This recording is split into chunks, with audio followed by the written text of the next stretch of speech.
My hands were steady as I lifted the tray of champagne flutes. The entire wedding hall had frozen except for one sound, the gut-wrenching sobs of a little girl. I glanced toward the center of the ballroom where every server had been instructed to keep their distance. The child's cries cut through the air, sharp and desperate, and I watched as the man holding her, an imposing figure in a black tailored suit with tattoos crawling up his neck, looked more helpless than any powerful man should ever look. Our eyes met across the glittering room. His were dark, fathomless storms, burning with something between rage and desperation. Before my supervisor could pull me back, my feet were already moving toward the untouchable pair. I didn't know that the man was Antonio De Luca, the most feared mafia boss in New York. I only knew that no little girl should cry like her heart was breaking. The coffee stain on my white server's blouse wouldn't fade no matter how many times I scrubbed it. I'd worked a double shift at the diner on Fifth Avenue, barely had time to change, and now stood in the employee locker room of the Grand Bellamy Hotel, trying to look presentable for the evening's wedding banquet. My reflection in the scratched mirror showed the truth I tried to hide. Exhaustion etched into the shadows beneath my eyes. My dark hair pulled into a tight bun that made my scalp ache. 24 years old, and I felt like I'd lived twice that. Emily, we need you at Station 3. Claire, the banquet manager, snapped her fingers from the doorway. I grabbed my tray and moved through the opulent ballroom. The venue dripped with wealth I could only imagine, crystal chandeliers casting diamonds of light across white silk, the scent of roses and expensive perfume thick in the air. I didn't belong here. Every shift reminded me of that. The evening had been chaotic since 5 o'clock, socialites, business moguls, people whose jewelry cost more than my rent for the year. I navigated between tables with practiced invisibility, smiling politely while my feet throbbed in my cheap heels. This was supposed to be just another wedding. Just another night of serving people who would never see me. Until I heard her cry. I couldn't stop thinking about his eyes. 3 days had passed since the wedding, and I was still replaying that moment, Antonio De Luca staring at me like I'd performed some kind of miracle.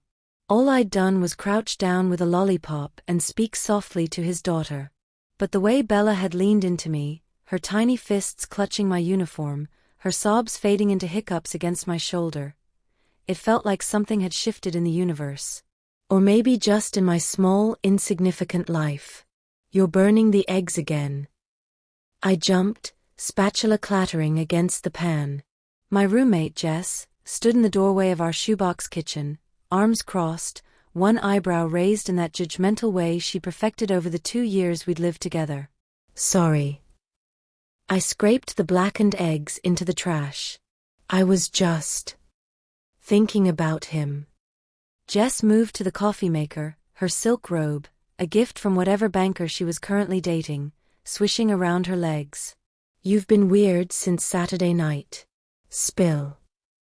I turned off the stove and leaned against the counter, my fingers finding the card in my sweatpants pocket. I'd been carrying it everywhere. Sleek black cardstock, expensive weight, with nothing but a phone number embossed in silver. No name. No explanation. Just, call me. For Bella. A man gave me his number, I said finally. Jess's eyes lit up. Ooh, a wedding hookup? Please tell me he's loaded. You need someone who can actually take you somewhere nicer than that depressing diner you work at. It's not like that. I pulled out the card, holding it between 2 fingers like it might bite me. He has a daughter. She was crying at the wedding, and I helped calm her down. He wants me to call about her. Jess snatched the card from my hand, studying it with the intensity she usually reserved for designer handbags. Just a phone number?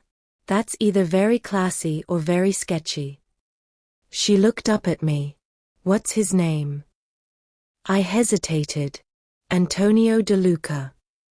The color drained from Jess's face. She actually took a step back, thrusting the card at me like it had caught fire. Are you insane? Emily, please tell me you're joking. You know him. Know of him. Everyone does. She lowered her voice even though we were alone in our apartment. Antonio De Luca is a crime boss, M. Like, actual organized crime. My ex-boyfriend's firm handled a case that tangentially involved his businesses, and they were terrified the entire time. People who cross him disappear. My stomach twisted. I'd heard whispers at the wedding, staff members going quiet when he walked past, the way even the bride's father had seemed nervous shaking his hand. But hearing it from Jess made it real in a way I'd been avoiding. He just wants me to help with his daughter, I said weakly. His daughter who is probably being raised in a house full of guns and criminals. Jess grabbed my shoulders, forcing me to look at her. I love you, but you have the worst instincts. Remember the guy who said he was a freelance entrepreneur, and turned out to be running a pyramid scheme? Or the actor who was actually married with 3 kids? That was twice. 2 bad calls. And this would be the bad call that gets you killed. She released me, shaking her head. Throw away the card. Pretend it never happened. You served some champagne, comforted a kid, end of story. But it wasn't the end of the story. That was the problem. I looked around our apartment, the peeling paint, the radiator that clanked all night, the stack of bills on the counter that I'd been trying to ignore. Past due notices from my student loans. A second notice from the electric company. The reminder that my mom's nursing home expenses were increasing again. I was drowning, working 2 jobs and barely keeping my head above water. And Jess, sweet as she could be, didn't understand what it was like to have nobody. She had parents who sent her money when she needed it, a safety net I'd never had. I should get ready for my shift, I murmured. Jess's expression softened. I'm not trying to be a bitch. I'm trying to keep you alive. Promise me you'll throw away that card. I promise, I lied. The lunch rush at the diner was brutal. My feet ached, my lower back screamed, and I'd had coffee spilled on me twice by the same businessman who hadn't apologized either time. When my shift finally ended at 3, I stood outside on the grimy sidewalk, the spring sunshine doing nothing to warm the chill in my bones. I pulled out the card. Call me. For Bella. I thought about those sobs, the way they'd torn through that elegant ballroom. I thought about Antonio's face when Bella had finally calmed in my arms, shock and relief and something else I couldn't name. And I thought about Bella herself, her little fingers clutching my uniform, the way she'd looked at me with those enormous brown eyes like I was the answer to something. Jess was right. This was a bad idea. Antonio De Luca was dangerous. His world was dangerous. But Bella was just a little girl who'd lost her mother. Before I could change my mind, I dialed the number.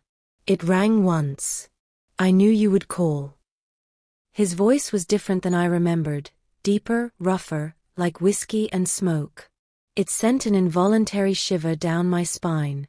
Mr. De Luca, I said, trying to sound professional and not like my heart was hammering against my ribs.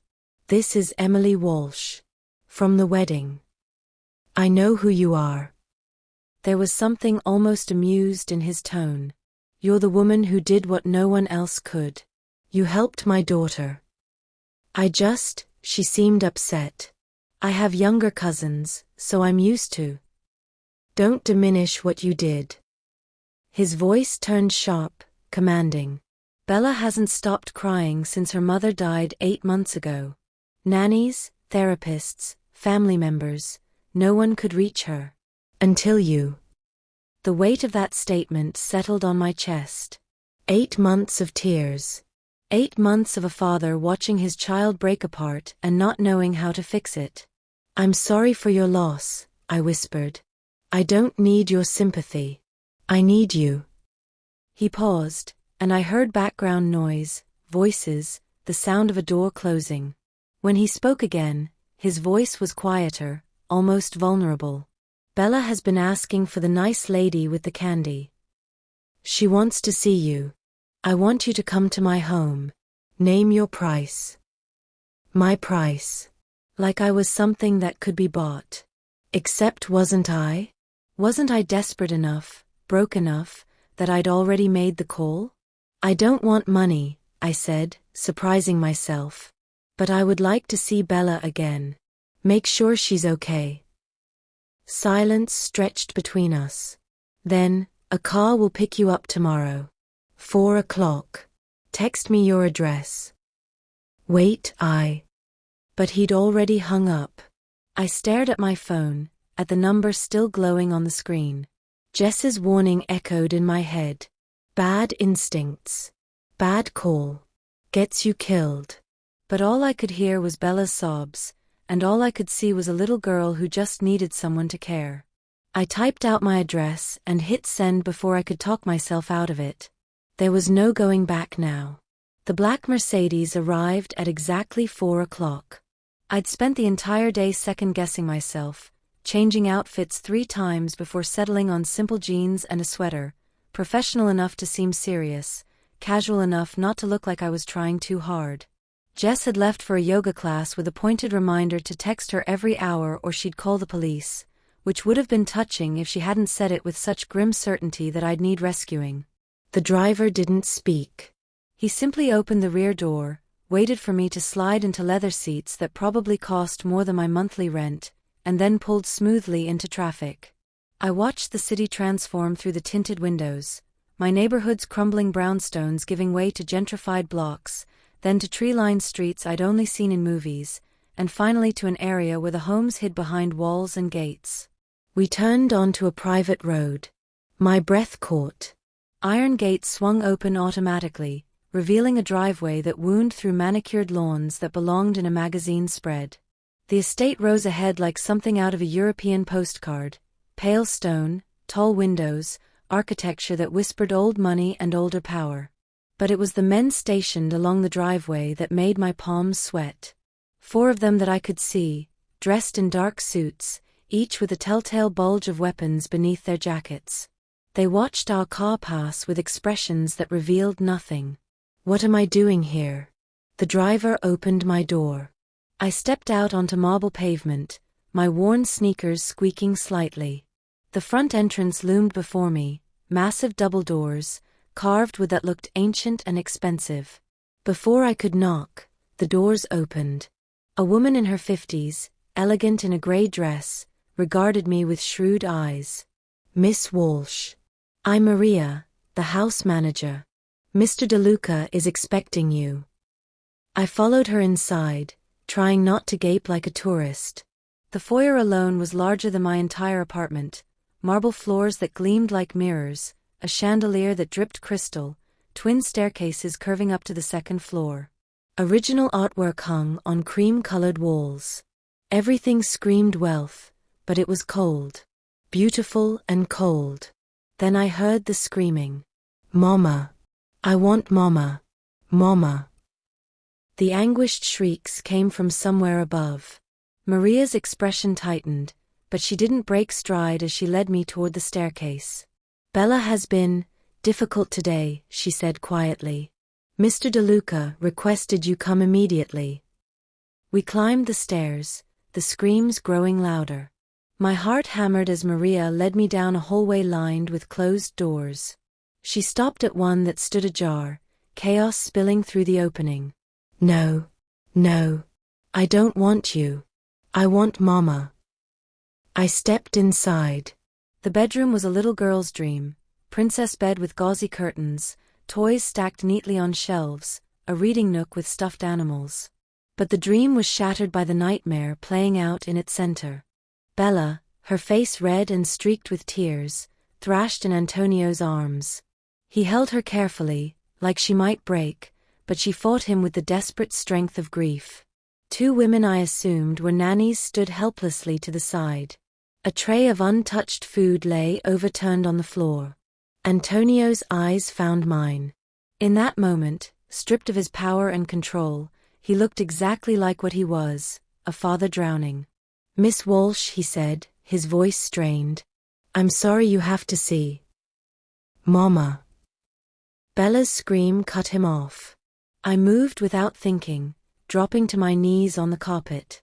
Bella, I said softly. Bella, sweetheart, do you remember me? Her screams faltered into hiccuping sobs. Through her tears, she turned her head, those big brown eyes finding mine. "I'm Emily," I continued gently. "We met at the big party. You had a beautiful dress, remember? Pink with sparkles." The wedding," Bella whimpered. "That's right. And you were so brave." I reached into my purse slowly, pulling out the small bag of lollipops I'd brought. "I thought maybe you'd like another one of these. Cherry or grape?" "Cherry," she whispered. Antonio carefully lowered her to the floor. Bella took 2 shaky steps toward me, then collapsed into my arms, burying her face in my shoulder. Her little body shook with sobs, but they were quieter now, softer. I stroked her hair, murmuring nonsense words like I used to do with my younger cousins. When I looked up, Antonio was staring at me with an expression I couldn't quite read. Wonder, maybe. Or disbelief.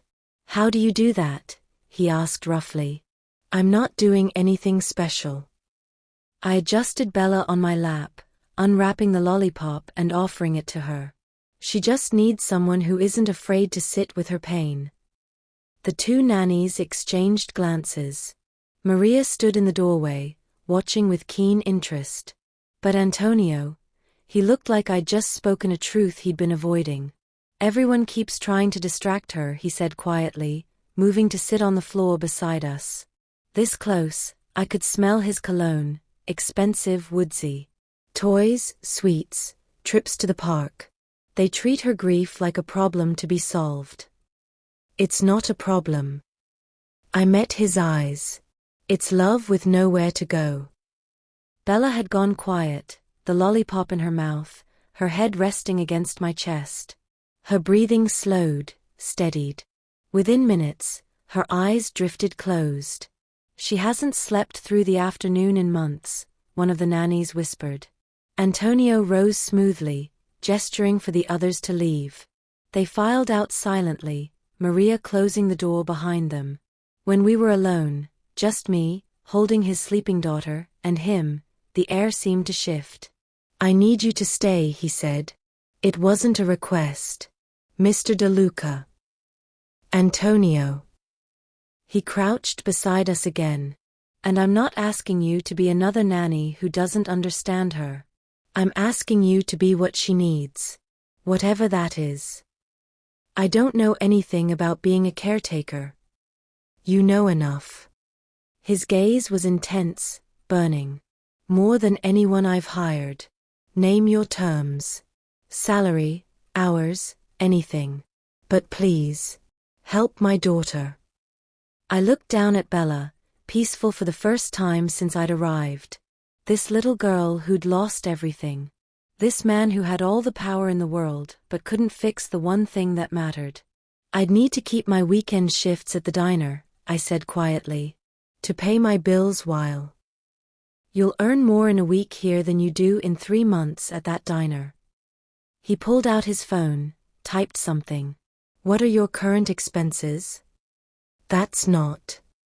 What are your expenses?" Something in his tone made me answer. "Around 3,000 a month. Rent, utilities, student loans, my mother's care facility.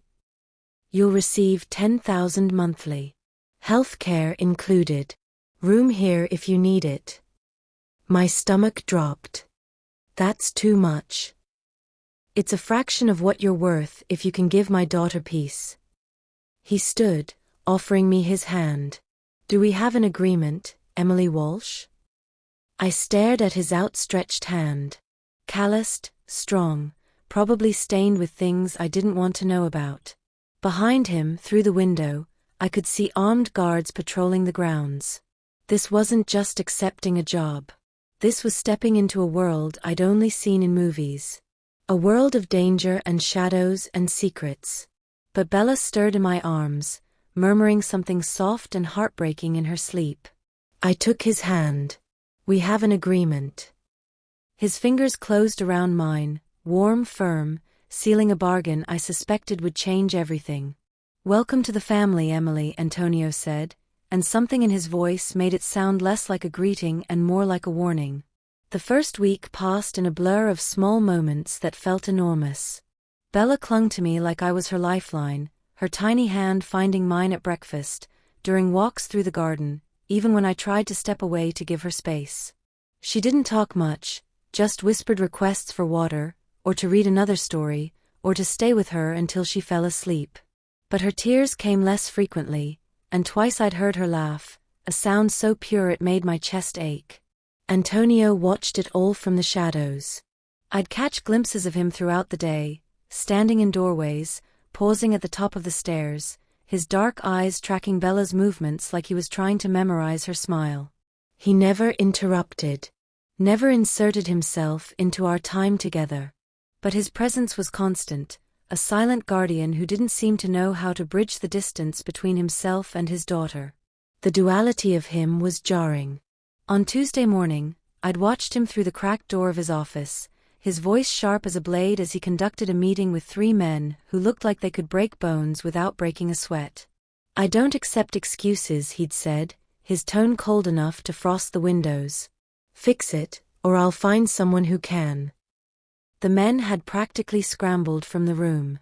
But that same afternoon, I'd found him in Bella's playroom, sitting cross-legged on the floor with a stuffed rabbit in his hands, looking completely lost.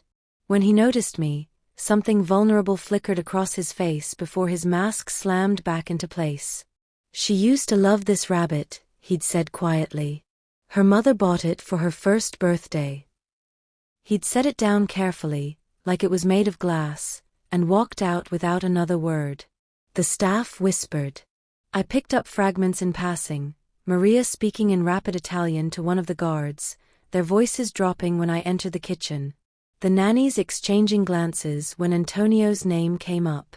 Even the groundskeeper, an older man named Sal, had given me a pitying look when I'd asked how long he'd worked for the DeLuca family. It was Rosa, the cook, who finally told me the truth.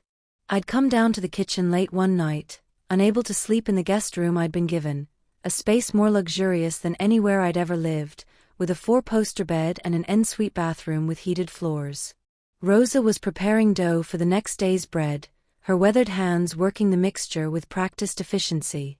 "You're good for the little one," she said without looking up. "First person who's helped since," she stopped, pressing her lips together. "Since what?" I asked softly, settling onto a stool at the counter. Rosa's hands stilled. She looked toward the doorway, as if checking for listeners, then met my eyes. "Since Mrs. DeLuca died. 15 months ago. I heard it was a car accident. Incident." Rosa's laugh was bitter. "That's what they tell outsiders. It was a bomb, Miss Emily. Under her car. Meant for him." She nodded toward the ceiling, toward where Antonio's private quarters were. But she took Bella to school that morning instead of letting the driver do it. She wanted extra time with her daughter. My stomach turned to ice. Oh God. Bella was in the back seat. The explosion killed Mrs. DeLuca instantly, but Bella, she saw everything. Lived through it. Rosa crossed herself. She hasn't been the same since. Won't speak about it. Just cries and cries, like her heart is broken into pieces no one can put back together. "And Antonio?" I whispered. He wasn't always so cold. Rosa's expression softened. Before, he was different. Smiled more. Played with Bella. But after he buried his wife, something in him died too. He built bigger walls, hired more guards. Became the man everyone fears. She met my eyes. He blames himself. For all of it. I sat in the darkened kitchen long after Rosa went to bed, her words echoing in my mind. A bomb meant for Antonio. His wife dead. His daughter traumatized. And him, left to carry the weight of it all alone. I found him 3 nights later on the terrace outside his office. It was past midnight. I'd been up with Bella after a nightmare, her small body shaking as she cried for her mama, and once she'd finally fallen back asleep, I'd been too wired to return to my own room. I'd wandered through the quiet mansion, and that's when I'd seen the light spilling from the open terrace doors. Antonio stood at the railing, a glass of whiskey in his hand, staring out at the dark expanse of the grounds. He'd shed his suit jacket, his white shirt rolled up to reveal forearms marked with ink, intricate designs I couldn't quite make out in the shadows. "Can't sleep?" he asked without turning. "How did you know it was me?" "Your footsteps are lighter than my guards. Less certain." He glanced over his shoulder, his expression unreadable. "How is she?" "Asleep now. She had a bad dream." He flinched almost imperceptibly. "She has them every night." "I know." I stepped onto the terrace, the cool night air raising goosebumps on my arms. "You should talk to her about it. About her mother." "I don't know how." The admission seemed torn from him. "What do I say? That I'm sorry her mother is dead because of me? That the life I chose made her a target?"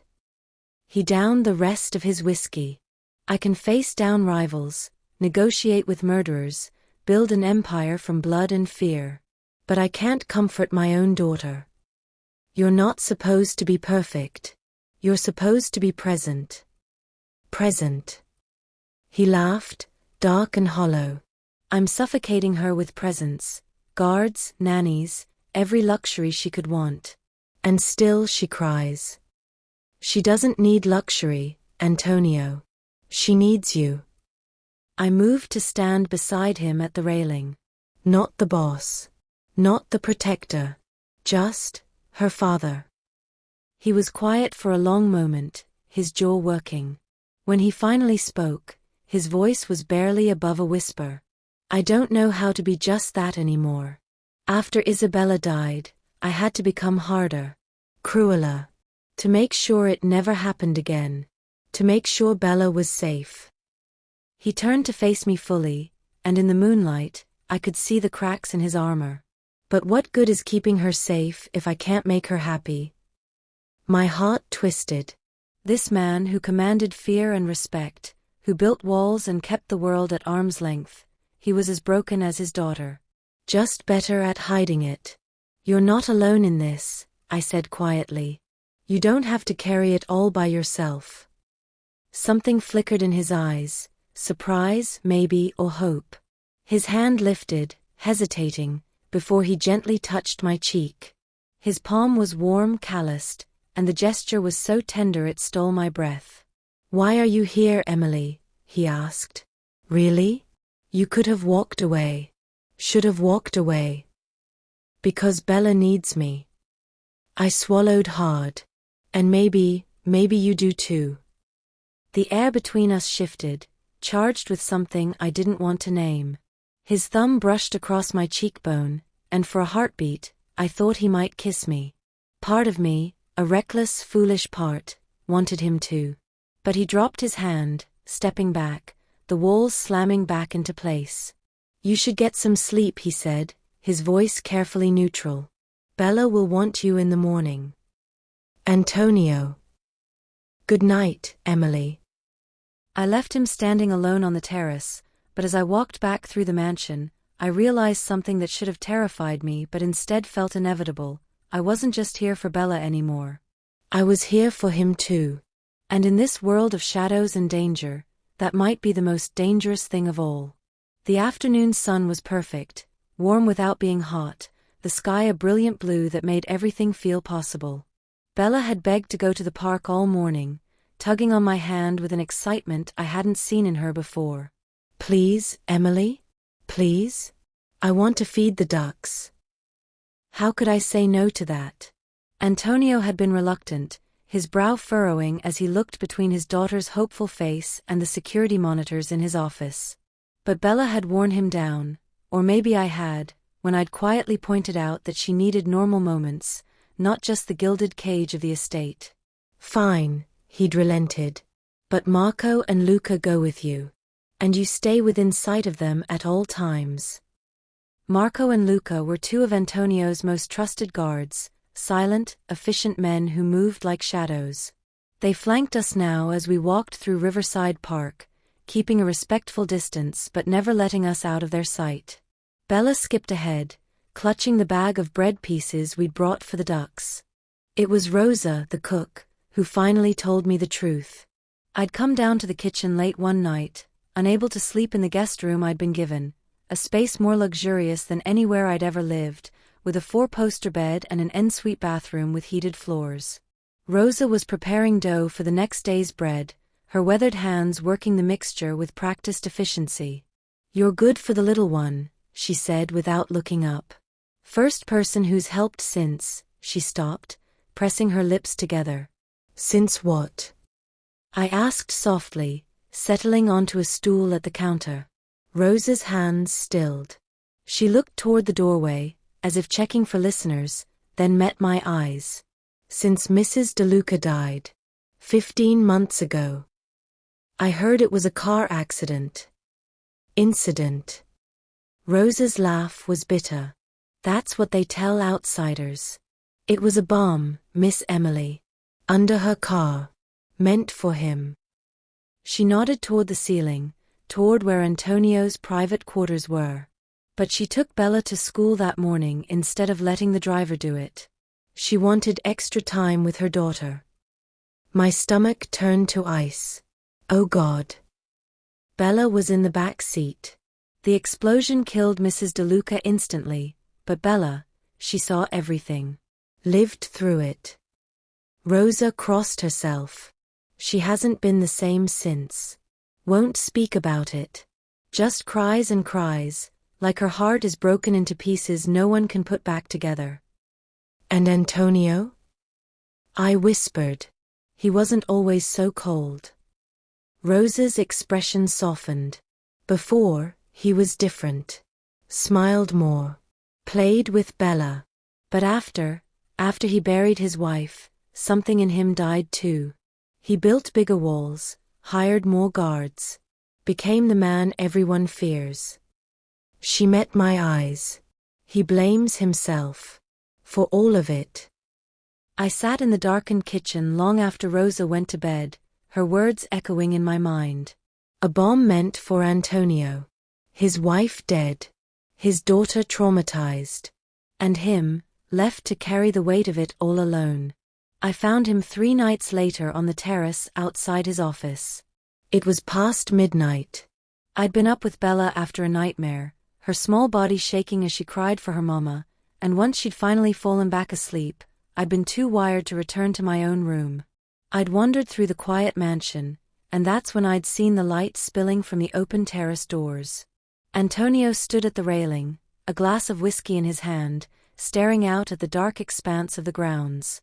He'd shed his suit jacket, his white shirt rolled up to reveal forearms marked with ink, intricate designs I couldn't quite make out in the shadows. "Can't sleep?" he asked without turning. "How did you know it was me?" "Your footsteps are lighter than my guards. Less certain." He glanced over his shoulder, his expression unreadable. "How is she?" "Asleep now. She had a bad dream." He flinched almost imperceptibly. "She has them every night." "I know." I stepped onto the terrace, the cool night air raising goosebumps on my arms.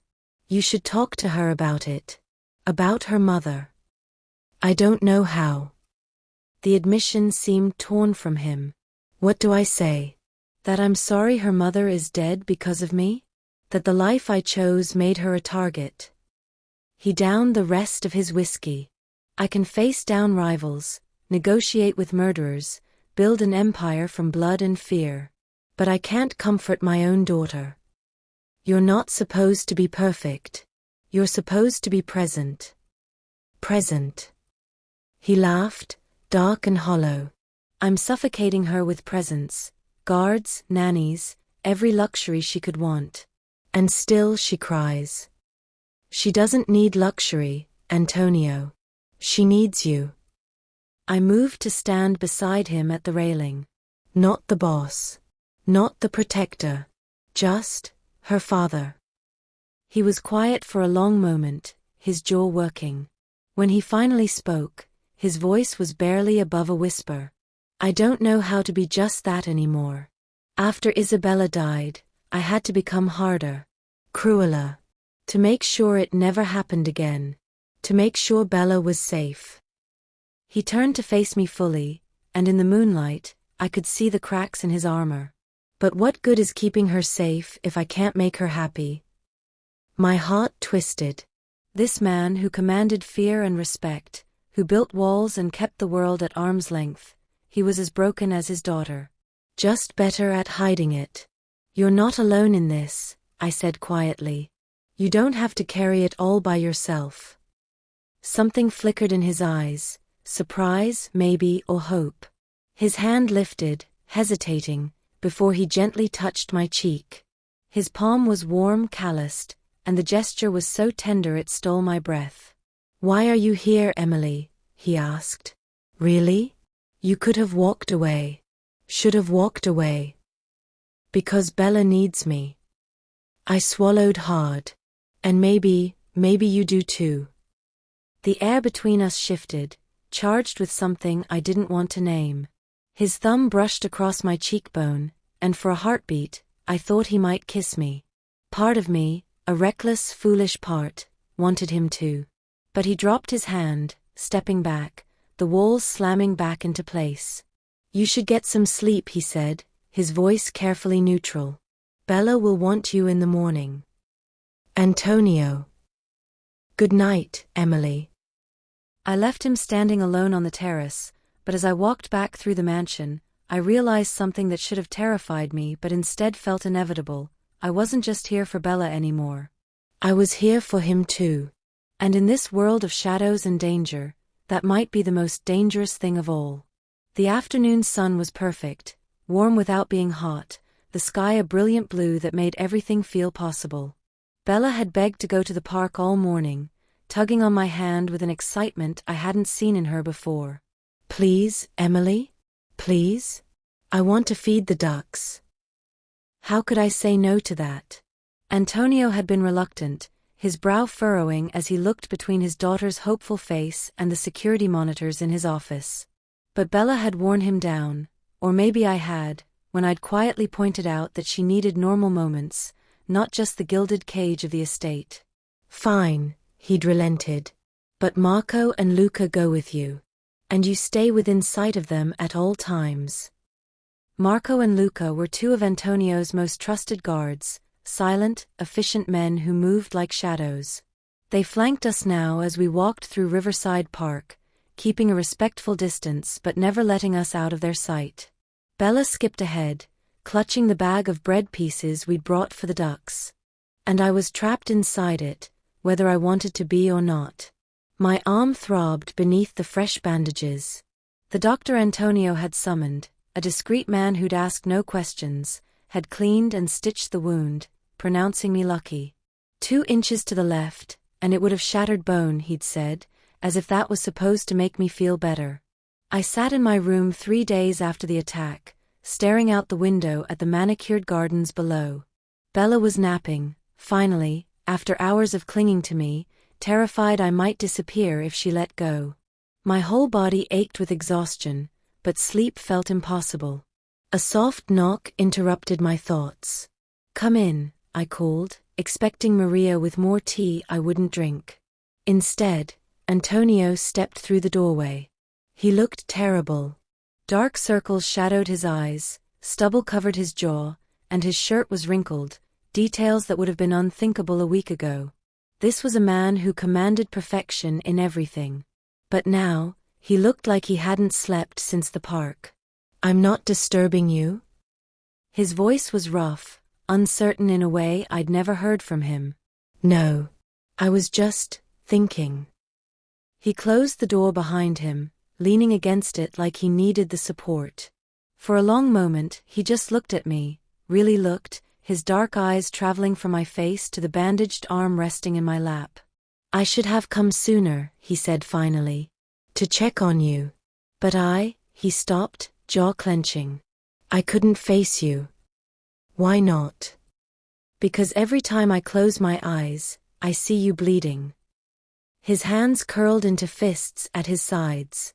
I see you throwing yourself in front of Bella, taking a bullet meant for her, and his voice cracked. You could have died, Emily. Because I brought you into my world. I stood, crossing the room to him despite the protest from my bruised body. I made that choice. You didn't force me. Didn't I? His laugh was bitter. I offered you money you desperately needed. I manipulated you with my daughter's tears. I pulled you into a life where masked men attack in parks and innocence gets you killed. Stop. I reached for his hand, feeling the tension vibrating through him. You're not responsible for what those men did. Yes, I am. He pulled away, pacing to the window. I'm responsible for all of it. For Isabella's death. For Bella's trauma. For the target on your back now. He braced his hands against the window frame, his shoulders rigid. I should send you away. Pay you whatever you need and get you as far from here as possible. Fear spiked through me. Is that what you want? What I want, he spun to face me, and the raw emotion in his eyes stole my breath. What I want is dangerous. Selfish. Wrong. My heart hammered. Tell me anyway. He stalked toward me, closing the distance in 3 strides. This close, I could see the war raging behind his expression, control battling with something wild and desperate. I want to keep you here, he said, his voice dropping to barely above a whisper. Not for Bella. Not because you're good with her, though you are. I want you here because for the first time in 15 months, I feel something other than rage. His hand lifted, hovering near my face. Since Isabella died, I've been dead inside. Going through motions. Building walls.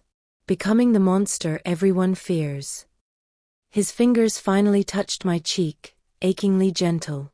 And then you walked into that ballroom with your cheap uniform and your kind eyes, and you made me feel alive again.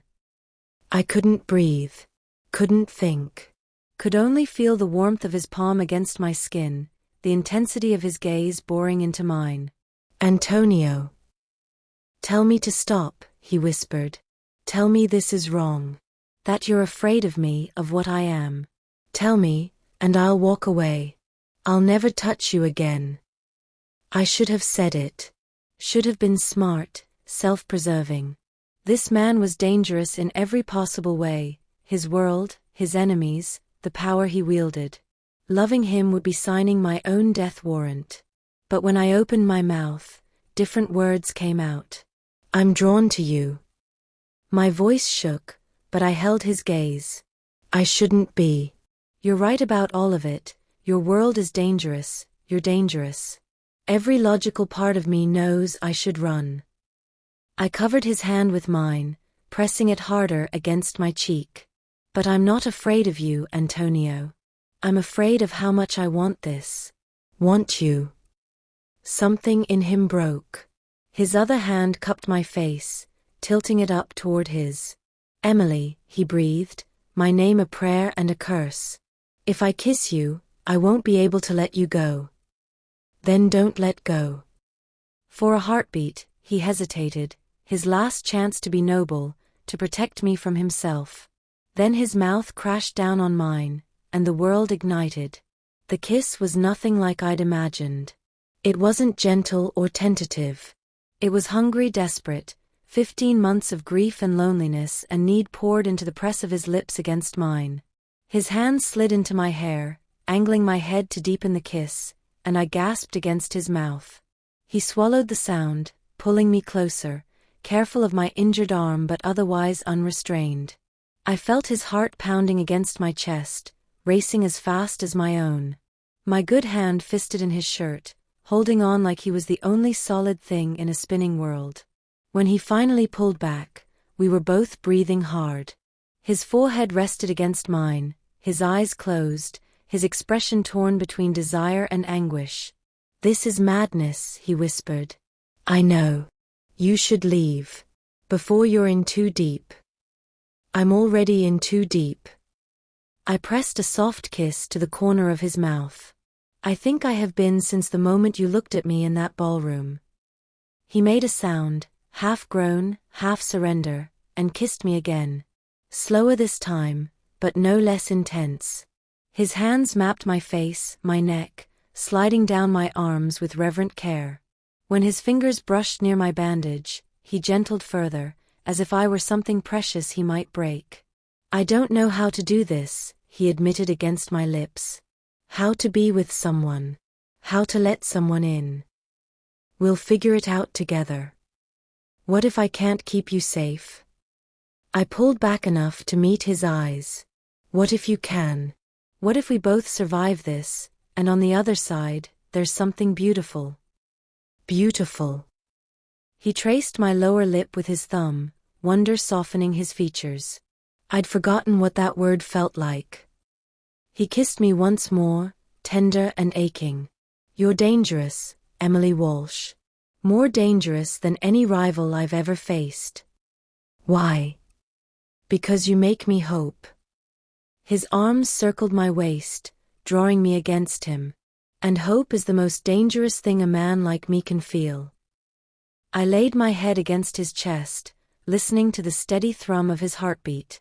Outside, armed guards patrolled the grounds. Beyond the gates, enemies plotted and dangers lurked. But here in this moment, wrapped in Antonio's arms, I felt safe. Maybe that was foolish. Maybe hope was dangerous. But as his hand stroked through my hair and his lips pressed against my temple, I decided I didn't care. I'd already jumped. Already fallen. Now, all I could do was trust he'd catch me. And pray we both survived the landing. We tried to be careful. Stolen moments in hallways when Bella was asleep. His hand finding mine under the dinner table, his thumb tracing circles on my palm. Late nights in his office where conversations about security measures dissolved into confessions whispered in the dark. We were playing a dangerous game, dancing around something that felt inevitable and terrifying in equal measure. The mansion staff noticed. Maria's knowing glances. Rosa's approving smiles when Antonio lingered in the kitchen while I prepared Bella's breakfast. Even the guards seemed to soften their expressions when they saw us together, though they remained vigilant as ever. Because the threats hadn't stopped. 2 days after our first kiss, Antonio's second-in-command, a hard-eyed man named Dante, reported intercepted communications. Rival families were circling, sensing weakness. The park attack had been the opening salvo, a message that Antonio De Luca was vulnerable through his daughter. And now through me. You need to increase her detail, Dante said during a meeting I wasn't supposed to overhear. I'd been passing Antonio's office when raised voices drew me to pause outside. They know about the waitress. They're asking questions. Her name is Emily. Antonio's voice was cold steel. And she already has 4 guards assigned to her. It's not enough. Sir, forgive me, but she's a liability. A civilian caught in the crossfire. If they take her, then I will burn their world to ash. The absolute certainty in Antonio's tone sent chills down my spine. No one touches her. No one even looks at her. Make that clear to every family in New York. She is under my protection, and I will show no mercy. I slipped away before they could discover me listening, but the conversation haunted me for days. Liability. That's what I'd become. Not just a caretaker for Bella, but a weakness to exploit. A target painted on my back simply because Antonio De Luca wanted me. But when he found me later that night, his lips on mine erasing the fear, I couldn't bring myself to walk away. Bella's progress was miraculous. She smiled more, laughed freely, started asking questions about her mother, hesitant at first, then with growing confidence as I answered honestly, sharing what Antonio had told me about Isabella's kindness, her love for art, the way she'd sung Italian lullabies. Mama had a pretty voice, Bella said one afternoon as we colored in her playroom. Papa doesn't sing anymore. Maybe he's forgotten how, I suggested gently. Can you teach him to remember? Oh, sweetheart. If only it were that simple. But something was shifting in Antonio too. He joined us for dinner more often, listening to Bella's stories about the butterflies in the garden or the picture books we'd read. He started tucking her in at night, reading to her in Italian while I watched from the doorway, my heart twisting at the tenderness on his face. One evening, after a particularly good day where Bella had played without crying once, she wrapped her arms around my neck at bedtime. "I love you, Mommy," she whispered. The world stopped. I froze, my breath catching. From the corner of my eye, I saw Antonio in the doorway, his entire body going rigid. Bella, oblivious to the weight of what she'd said, snuggled deeper into my embrace. "I love you too, sweetheart," I managed, my voice thick with emotion. She fell asleep within minutes, her breathing evening out into soft snores. I carefully extracted myself from her bed and turned to find Antonio still standing there, his face a battlefield of emotions I couldn't fully read. He left without a word. I found him 20 minutes later on the terrace, the same place we'd shared our first real conversation weeks ago. He held a glass of whiskey but hadn't drunk any of it, just stared out at the dark grounds like they held answers he couldn't find. "Antonio. She called you Mommy." His voice was raw, scraped hollow. "She hasn't used that word since Isabella died." I moved to stand beside him. "I'm sorry. I should have corrected her, but I didn't want to." "Don't apologize." He finally looked at me, and the anguish in his eyes nearly broke me. "You've given her something I couldn't. Peace. Happiness. A mother's love." His hand found mine, gripping tight. "But it destroys me, Emily. Because every time she heals, every time she smiles, I'm terrified of losing this. Of losing you. You won't. You don't know that." He pulled me against him, his arms banding around me like he could hold back fate through sheer will. "My enemies know about you now. They're watching, waiting for an opportunity. And Bella." His voice broke. "If they took either of you, if I had to choose." "You won't have to choose." I tilted my head back to meet his gaze. "We're safe here. You've made sure of it." "Safety is an illusion in my world." His thumb brushed my cheekbone. "But God help me, I can't let you go. I've tried. I've told myself 100 times that the noble thing would be to send you away, give you money and a new identity somewhere far from New York." His forehead pressed against mine. "But I'm not noble, Emily. I'm selfish. And I want you too much." "Then stop trying to push me away." "Even knowing what it costs? What it might cost?" I answered by kissing him, pouring everything I couldn't say into the press of my lips against his. He responded instantly, desperately, his hands tangling in my hair. The kiss was different than before, less about discovery, more about claiming. About choosing each other despite the dangers. When we broke apart, both breathing hard, he rested his forehead against mine. "Loving me puts a target on your back," he whispered. "You understand that? Every enemy I've made, every rival who wants to see me fall, they'll come for you. They'll use you to hurt me." "I understand. And you're staying anyway?" I thought about Bella's sleeping face, peaceful for the first time in months. I thought about Antonio's rare smiles, the way his defenses crumbled when we were alone.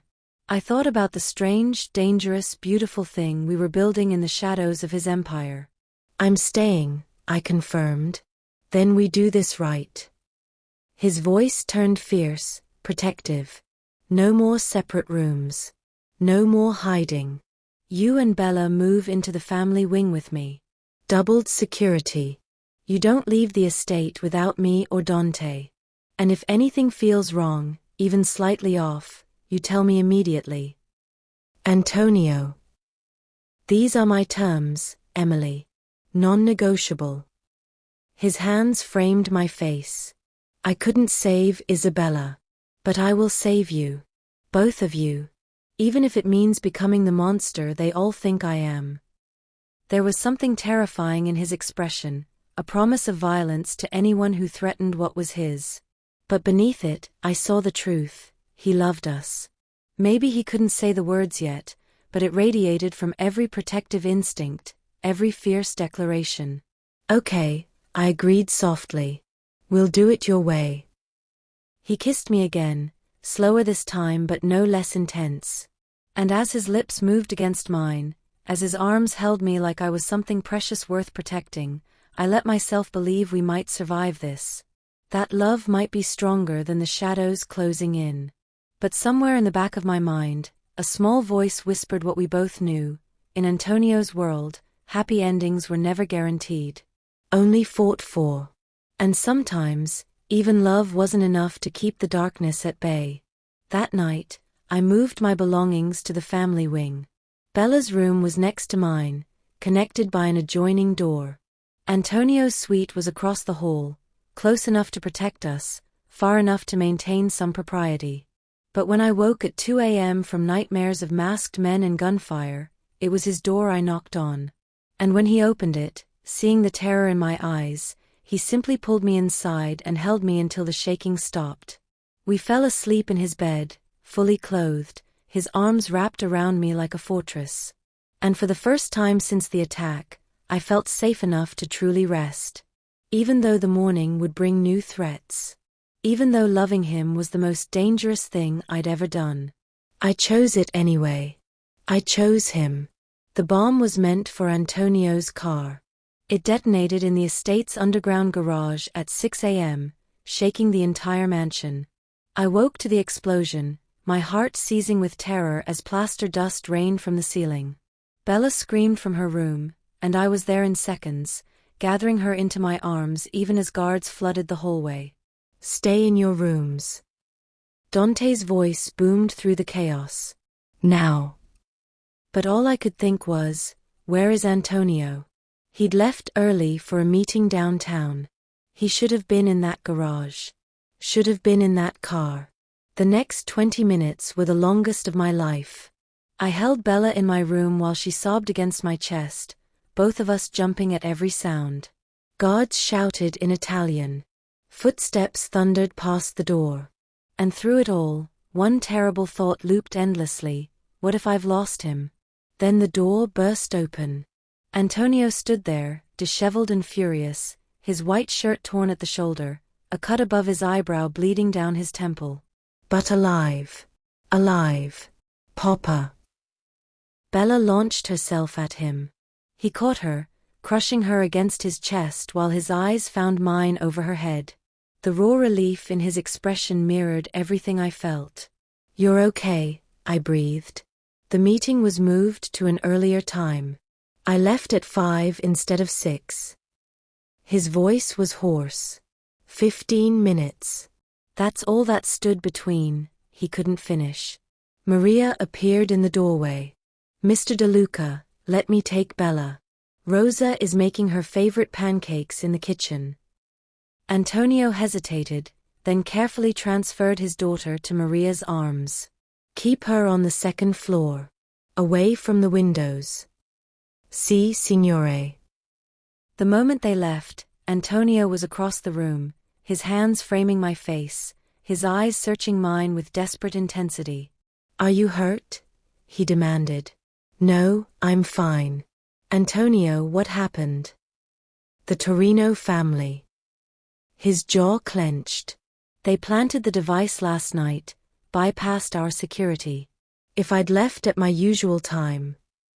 He closed his eyes, his hands trembling against my skin. "Emily, I can't do this anymore." Fear spiked through me.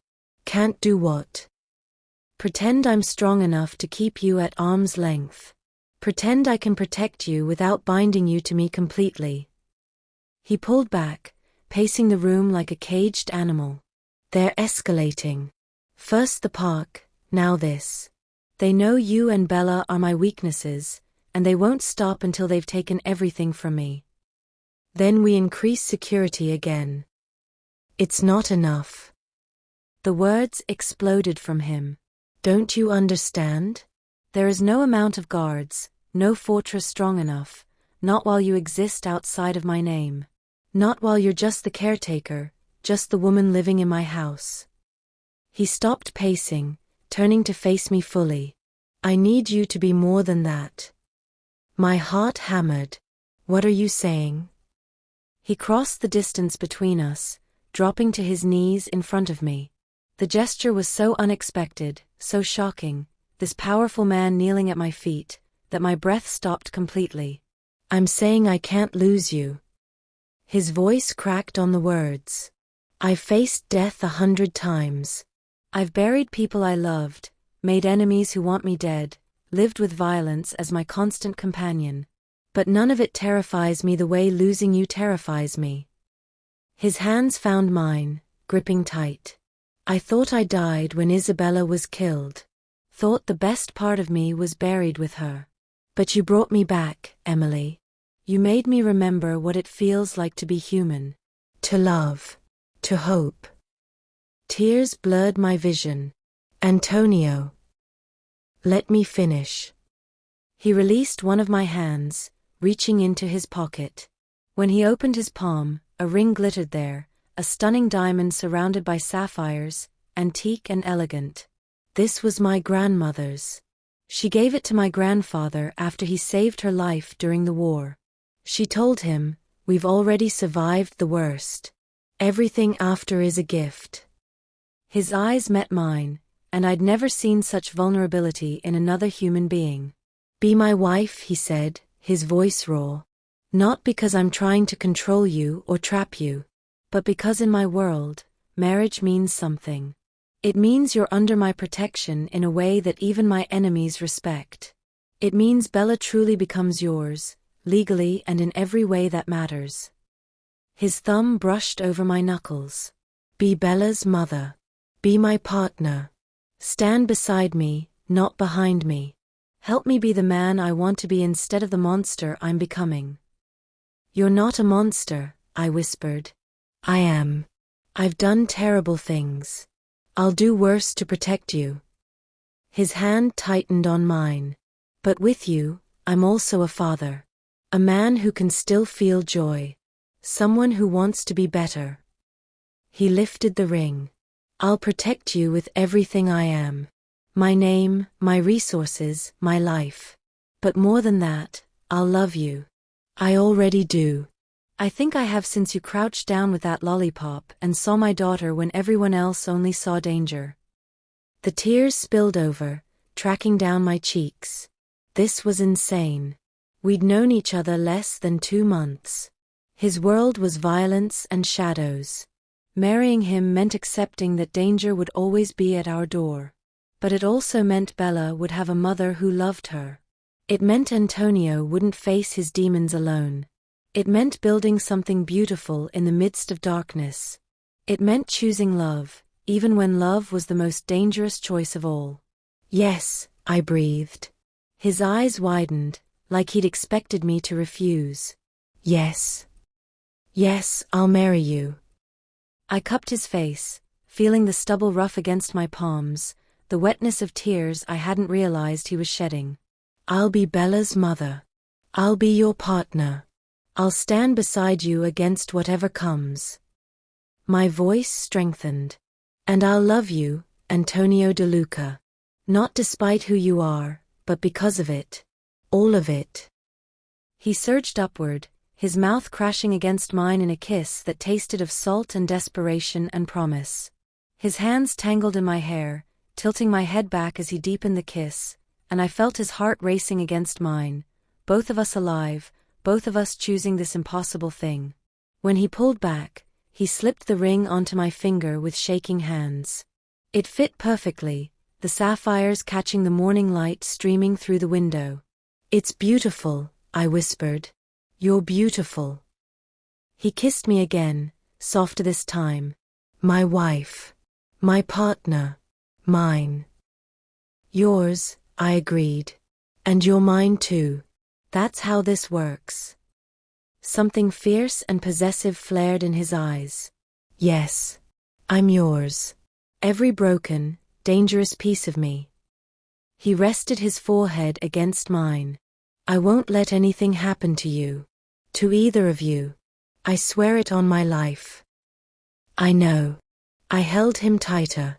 We'll protect each other. Together, he murmured. Together. A knock interrupted us. Dante's voice came through the door, respectful but urgent. Boss, we need you downstairs. We've identified how they breached security. Antonio's expression hardened, the boss sliding back into place. But when he looked at me, the softness remained underneath. I have to handle this. I know. Go. I touched the ring on my finger, still adjusting to its weight. We'll be here when you're done. He kissed me once more, quick and fierce, then stood, squaring his shoulders. At the door he paused, looking back at me. Mrs. DeLuca, he said, testing the words. A small smile ghosted across his lips. I liked the sound of that. Then he was gone, his footsteps receding down the hall, already barking orders in Italian. I sat on the bed, staring at the ring on my finger, my heart still racing.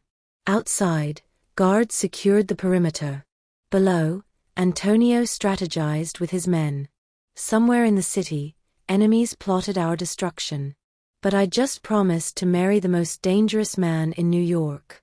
And somehow, impossibly, it felt like the rightest decision I'd ever made. Because love wasn't about safety. It was about choosing someone even when the world was burning. It was about building a fortress together and defending it with everything you had. It was about hope. And as I touched the ring Antonio's grandmother had worn through a war, I let myself believe that maybe, just maybe, hope would be enough. Even in the shadows. Even in the darkness. We'd find our light. Together. 3 years later. The garden is golden in the late afternoon sun, and I've learned to recognize this hour as my favorite part of the day.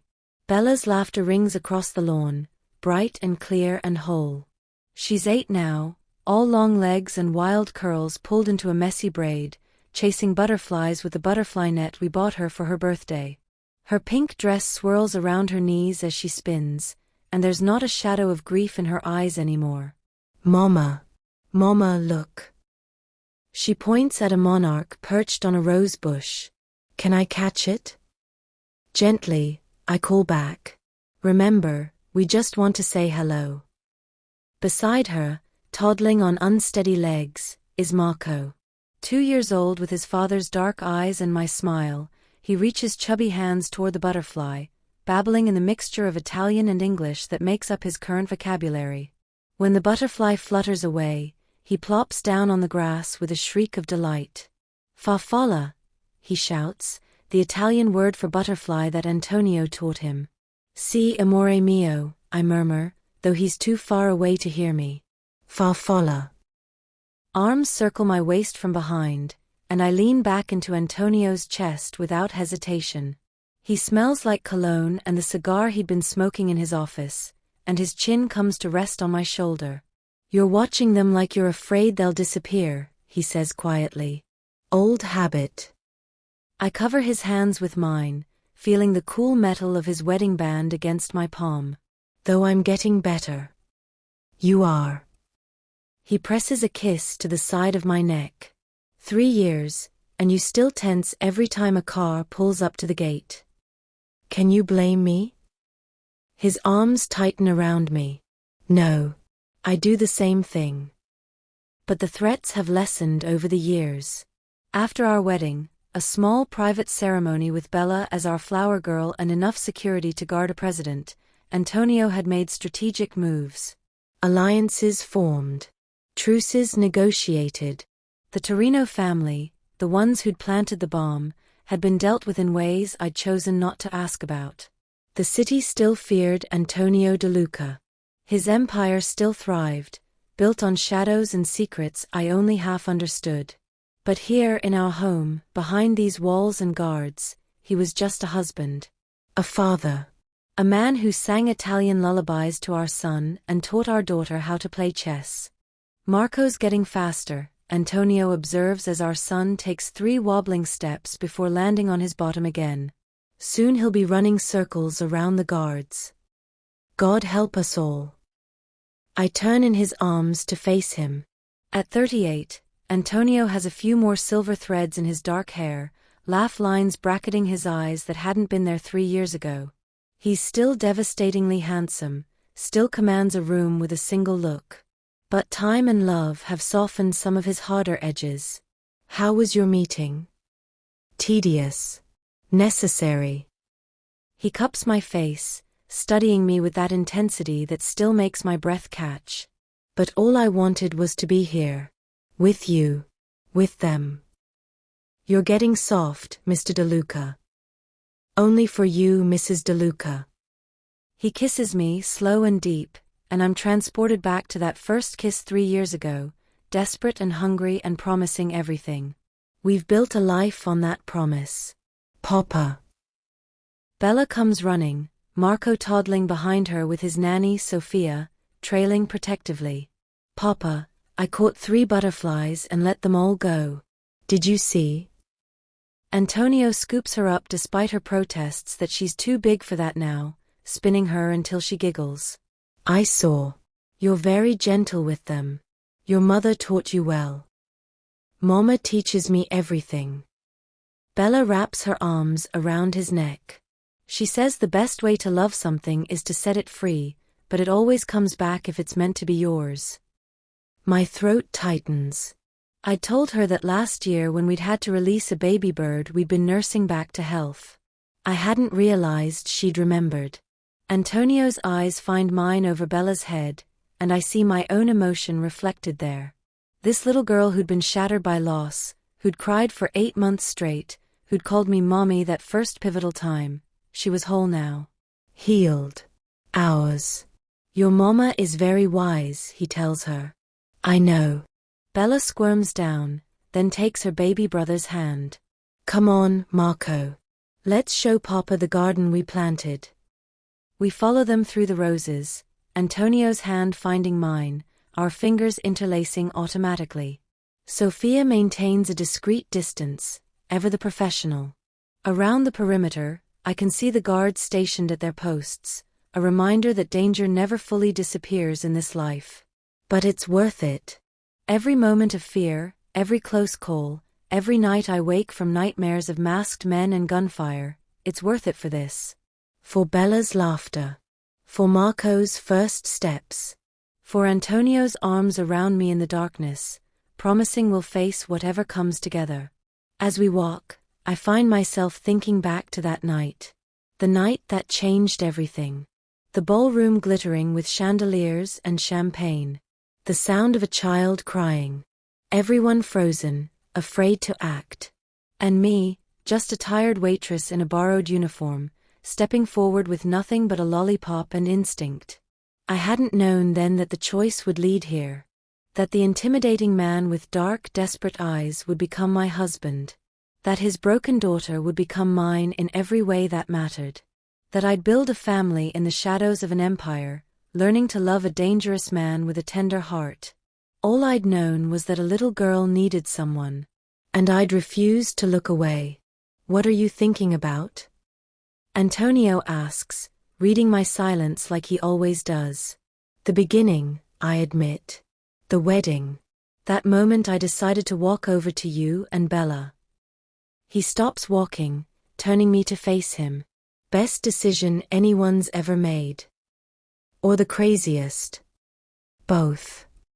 He brushes a strand of hair from my face. You saved us, Emily. Both of us. You know that, don't you? We saved each other. I rise on my toes to kiss him.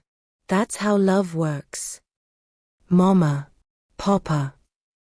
Bella calls from the flower bed. Come see. Marco's trying to eat the daisies again. We laugh, breaking apart to deal with our son's horticultural adventures. Antonio plucks Marco up, gently prying a daisy from his fist while Bella giggles.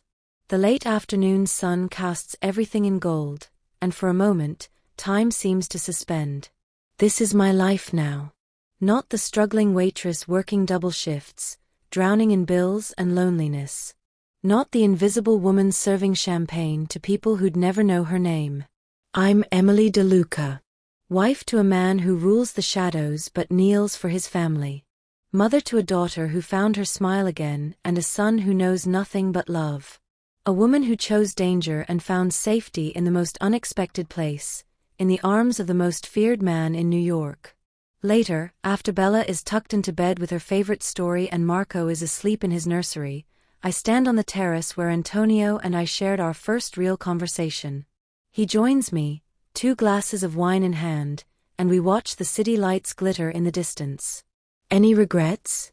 He asks quietly. I think about everything I've gained. Everything I could have lost. The close calls and sleepless nights, the fear that still creeps in when cars backfire or strangers look too long at my children. But then I think about Bella calling me mama. About Marco's first word being my name. About Antonio's whispered I love yous in the darkness, fierce and protective and real. Not a single one, I tell him honestly. He pulls me against his side, his lips finding my temple. Good. Because I'm never letting you go. I'm counting on it. We stand there in comfortable silence, 2 people who found each other in the most unlikely circumstances. A mafia boss and a waitress. A broken man and a brave woman. A father who couldn't comfort his daughter and the stranger who could. Sometimes I think about the other people in that ballroom, the ones who stood frozen, too afraid to approach Antonio DeLuca. I wonder if they ever think about that night. If they remember the little girl crying. They probably don't. To them, it was just another awkward moment at a wedding. But to me, it was everything. Everyone else was too afraid to act. But I wasn't. Because in that moment, I didn't see a mafia boss or the danger his world carried. I saw a child who just needed a mother's love. And saying yes to that love, stepping forward when everyone else stepped back, choosing compassion over fear, gave me everything. A daughter who healed. A son who thrives. A husband who loves me with a fierceness that still takes my breath away. A family built in the shadows, yes. But filled with more light than I ever dreamed possible. That's the thing about love, it doesn't ask for permission or wait for the perfect moment. It simply asks if you're brave enough to say yes.